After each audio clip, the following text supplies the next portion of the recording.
Nelson Mandela جی 20ویں صدی کے عظیم ترین leaders میں سے ایک تھے، اور ان کا جو پیغام تھا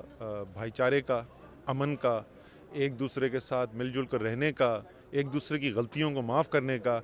وہ شاید آج کے پاکستان کے لیے ایک انتہائی اہم پیغام ہے۔ میں نے ان کا بطور مہمان پاکستان میں سرو کیا ہے، جب وہ 2 دفعہ پاکستان تشریف لائے، ایک دفعہ، اور عظیم انسان تھا، بڑا آدمی تھا، اور اس نے اپنی عظمت ایک ایسے ملک میں منوائی جہاں سے کوئی ایسی خبریں نہیں آتی تھی۔ ساری دنیا میں اس سے سبق لینے کی اور اس کی روایت پر چلنے کی ضرورت ہے، پاکستان میں تو بہت زیادہ ضرورت ہے۔ He was a great man, اس میں کوئی شک نہیں ہے، جو جس شخص نے 25 سال اصولوں کی خاطر پابند سلاسل رہنے کو ترجیح دی، کوئی کسی سٹیج کے اوپر کوئی کمپرومائز نہیں کیا، اور ایک سٹیج ایسے تھے جیسے وہاں پر ساؤتھ افریقہ میں جہاں تک وائٹس کا تعلق آدمی تھا، وہ کوئی سوچ بھی نہیں سکتا تھا کہ ان کو وہاں سے نکال باہر کیا جائے گا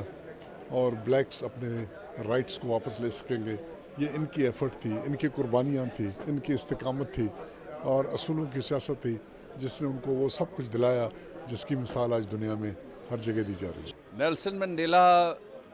ایک آئیکن تھے، he was not a political leader alone, لیکن ریکنسلیشن اور امن کے ذریعے سے جد و جہد کرنے والوں میں ان کا اپنا ایک علیحدہ سے مقام ہے۔ نسلی امتیاز کے خلاف جو نیلسن منڈیلا کے خیالات ہیں،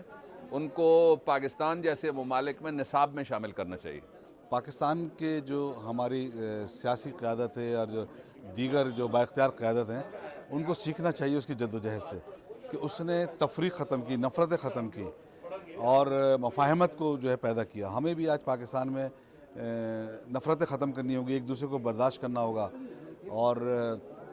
انتقام کی جو سیاست ہوتی ہے اس کا خاتمہ ہوگا۔ آج بھی پاکستان کے اندر بہت سی ایسی جگہیں ہیں جہاں تشدد ہو رہا ہے، جہاں عدم برداشت ہو رہی ہے،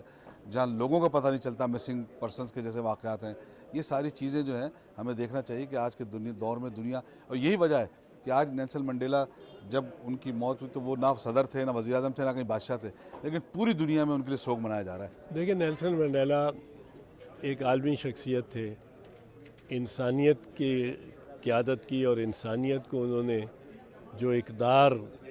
دیں اور جن کو اقدار کو انہوں نے اجاگر کیا، وہ بنیادی اقدار ہیں۔ وہ ہر مذہب، ہر دھرم، ہر نسل، ہر قوم، ہر ریاست، ہر شہری، ہر انسان کے لیے وہ بڑی بنیادی قدریں ہیں، اور اس میں ایک ہے برداشت کریں، اختلاف کو برداشت کریں، اور دوسرا ہے کہ انتقام کی سیاست سے پرہیز کریں۔ یہ 2 چیزیں اس حد تک انہوں نے اجاگر کی کہ 27 سال بڑی سخت اور سنگین صعوبتیں اور قید کاٹنے کے بعد جب وہ باہر نکلتے ہیں تو ان کا پیغام جو ہے وہ محبت کا ہے۔ ہر قوم کو ضرورت ہے اس جیسے رہنما کی، جس قوم کو بھی مل گیا اس جیسا رہنما، وہ خوش قسمت ہوگی قوم۔